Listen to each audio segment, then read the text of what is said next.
I want you to just, for a second, picture the most stressful moment of your professional life. Maybe you're about to close some massive deal, or you're a surgeon threading a needle, or you're just trying to parallel park on a busy street with everyone watching you. Oh, the parallel parking is definitely the most stressful of those three, for sure. Agreed.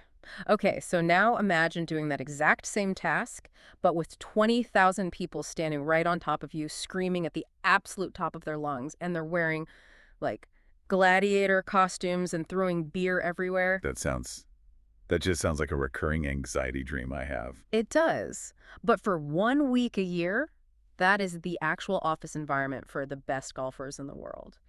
We are, of course, talking about the Waste Management Phoenix Open, the People's Open. It's the loudest, it's the rowdiest, and honestly, it might be the most bizarre stop on the entire PGA Tour. It's the only place where a golf tournament feels more like I don't know, a monster truck rally. And we're gearing up for the 2026 edition, which kicks off February 5th. Looking at this massive stack of research we have on the desk, all the course history, the strokes gain data from Thomas Detcher's win last year, and some really specific betting models, we noticed something. Yeah. This isn't just about who can handle the noise best. No, not at all. Our mission today is to look past the party. We want to decode the actual golf course. Because underneath all that noise, TPC Scottsdale has a very, very specific statistical blueprint. It's a weird paradox, isn't it? The atmosphere is complete chaos, but the formula to win is incredibly cold and precise. So that's what we're going to do. We'll break down that blueprint and apply it to the 2026 field to see who the smart money is actually on. Let's get into it. So to understand this tournament, you really have to understand the stage. TPC Scottsdale, it's a Jay Morrish and Tom Weiskopf design. Par 71. Just over 7,200 yards? If you strip away all the stands and the madness, what kind of a course is this? It's a stadium course, in the truest sense of the word. Weiskopf and Morrish, they didn't just design it for golf, they designed it for drama. It's a desert layout, obviously, but it's not designed to beat you up with, like, insane length or narrow fairways like a U.S. Open course. Right. It's designed to tempt you. Temptation is a dangerous thing in the desert. It is. The sources we have call it a strategic masterpiece because it's constantly offering you a choice. You've got these risk-reward par fours where you can actually drive the green if you're brave enough, reachable par fives. But the defense of the course, the thing that stops everyone from shooting 59, is the greens. The greens themselves. They are massive, averaging over 7,000 square feet, and they are so undulating. And they're usually pretty firm, right? Very firm. Yeah. So hitting the green is actually, the easy part. The target's huge. But getting the ball close to the hole, that's the hard part. You can hit a green and still have a 70-foot putt with like 10 feet of break. And we can't talk about the venue without talking about the Coliseum in the room, the 16th hole. The most famous hole in modern golf. It's a simple par 3, plays about 163 yards. On a normal day, that's a wedge, maybe a 9-iron. It's a nothing shot. But here you are, completely enclosed by grandstands. With 20,000 people. 20,000 people. That's an entire NBA arena just staring at you while you try to hit a stationary ball. And there's no golf etiquette, no quiet please signs. If you miss the green, you get booed. If you leave a putt short, you get mocked. The sources really stress that the 16th is a psychological test as much as it is a physical one. You have to embrace the chaos. If you fight it, you're done. It just reminds me of that story about Tiger Woods in '97. He was, 21 years old? Just a kid. Yeah. And he steps up and just creates the moment. Hole in one place. It exploded. Beer flying everywhere. They said the noise registered on local seismographs. That one moment changed the whole event's DNA. But here's the thing that always gets me when I look at the data. You have this chaotic, loud, intimidating place. You'd think the winning score would be kind of modest, right? Yeah, like survival mode. Like guys would be happy just to make pars and get out of there. But it's the exact opposite. The complete opposite. It's relentless. I was looking at the past winners. Last year, 2025, Thomas Detcher wins. What did he shoot? 24 under par. Minus 24. That is averaging 6 under par every single day. And that's not some fluke. You go back to 2013, Phil Mickelson shot 28 under. The reality of TPC Scottsdale is you just can't play defense. The conditions, perfect greens, warm air, it all invites low scores. If you're making pars, you are moving backward. So that's the context. We need a player who can handle a rock concert atmosphere, but also has the gas pedal just floored for 4 straight days. Exactly. You can't take a single breath. Okay, so let's pivot to the how. How do you shoot 24 under? Usually when we hear low scores, the mind just goes straight to the bombers, right? The guys who hit it 350 yards. That's the common assumption. And Mm. it's probably the biggest misconception about this track. People think, oh, it's the desert, the ball flies forever, so distance is king. But the data tells a different story. A very different story. We've got the strokes gained analysis from the top 12 finishers last year. And what the blueprint shows is fascinating. Driving distance, it's nice, it helps, but it is not the differentiator. The number one metric, the absolute non-negotiable, is strokes gained. Approach. The iron play. Specifically, precision iron play. The tournament is won, as one source put it, from the fairway inward. Almost all the contenders last year were gaining at least one full stroke on the field just with their approach shots.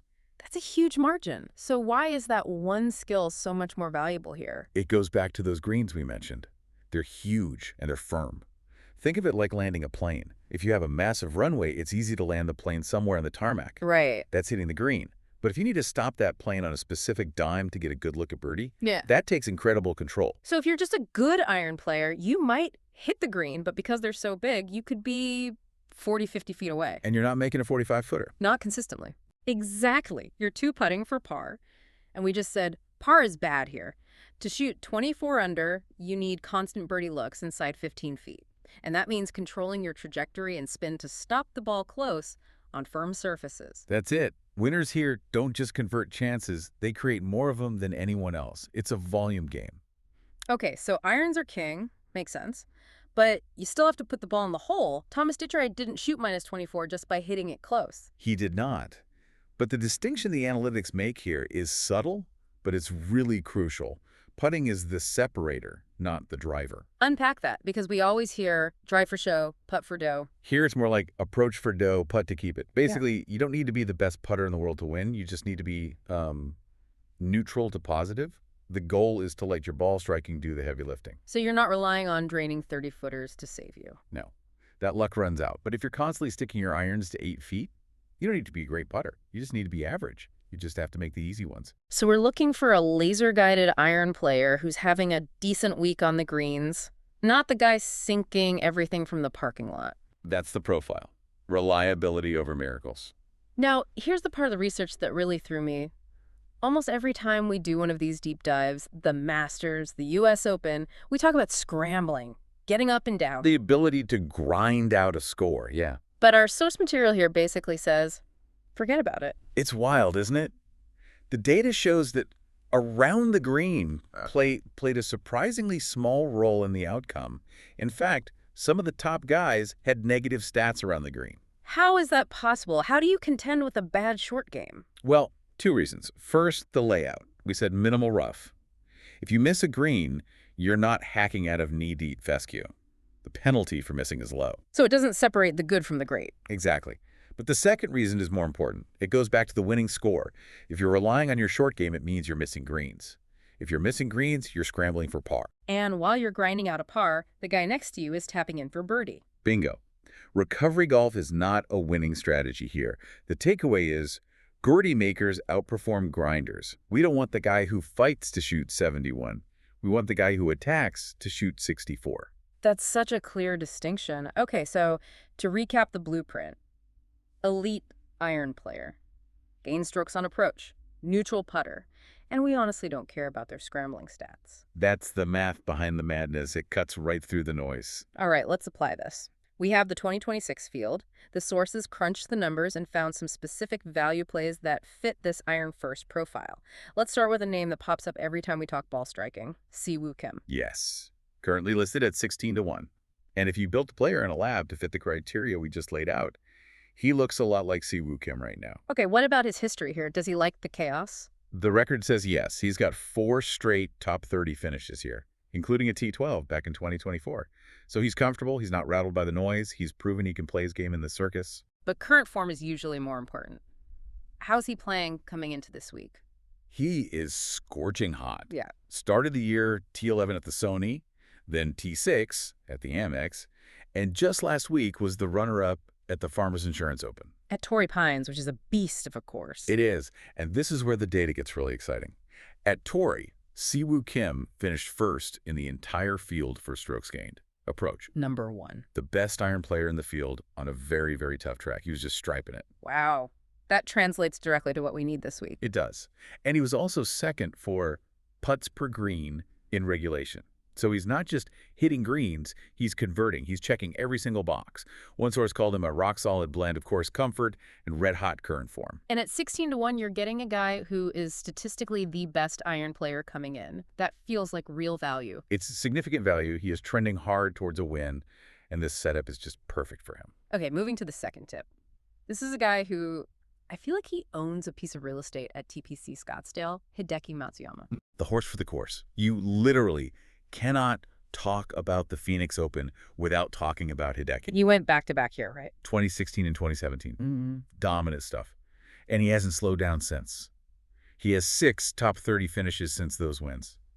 There's just something about this place that fits his eye. He's 33 now, listed at 18 to 1. Is he still that same ball-striking machine? The mechanics are still elite. That little pause at the top is still there, and so are the results. He used T13 at Sony and T11 at the Farmers. The consistency is there. So how does he fit our blueprint? Because Hideki has famously had a, let's call it a complicated relationship with his putter. He has. But look at the stats from Torrey Pines. He ranked 14th in strokes gained. Approach. So the irons are firing. But here's the interesting part. He finished inside the top 12 despite having a below-par putting week. See, that's that concept we were talking about. His ball striking is like insurance. Exactly. It was so good it carried a cold putter to a top finish. So the logic is, he's coming to a course he loves where he's won twice. If that putter just warms up a little bit, doesn't have to be great, just average, his ball striking makes him a massive threat. It's a high floor play. You know he's going to hit it well. You're just betting on an average putting week. Correct. The source calls him a compelling each-way play because he so rarely plays poorly here. Now, we have to mention the big dogs. We aren't ignoring the superstars. No, you can't. Scotty Scheffler won here in 22 and 23. He's a machine. Nick Taylor, the 2024 winner, these guys fit the profile too. They're always the favorites. But the betting insights are looking for value. And the argument is that Kim and Matsuyama offer better value relative to their odds right now. Exactly. Scheffler might win, but at his odds, the return isn't there compared to a guy like Siwoo Kim, who is arguably hitting his irons just as well right now. It really does change how you watch the tournament. It does. Completely shifts your focus. You turn on the TV, you see the fans going nuts, the party. It's easy to get swept up in the spectacle. But underneath it all, it's just this cold mathematical game. That's the beauty of it. The guy holding the trophy on Sunday isn't the one playing to the crowd on Thursday. It's the guy staring down a flagstick from 175 yards, blocking out 20,000 people, and just landing the ball on a dinner plate. So for everyone listening, here's the recap. Don't get mesmerized by the 350-yard drives. Ignore them. Watch the approach shots. Yeah. Watch who's hitting the center of the club face with their 7-iron. And remember what we said about scrambling. If someone isn't making birdies, they aren't winning. And keep a close eye on Siwoo Kim and Hideki Matsuyama. The numbers say they are ready. They're the ones to watch. You know, before we sign off, I just want to leave our listeners with one thought. The sources mention that the 16th hole is often the decisive moment. It often is. It comes late in the round. The pressure is just unlike anything else. And it's so strange because golf is a sport defined by silence. Quiet, please. Hushed whispers. But here, the biggest moment happens inside a screaming stadium. And it makes you wonder, in a sport built on concentration, does the winner here actually need to be the best golfer that week? Or simply the one who's least afraid of all that noise? That is the million-dollar question. The data says be the best golfer, but I think history says you better have nerves of steel, too. We'll find out starting February 5th. Thanks for diving in with us. Enjoy the chaos.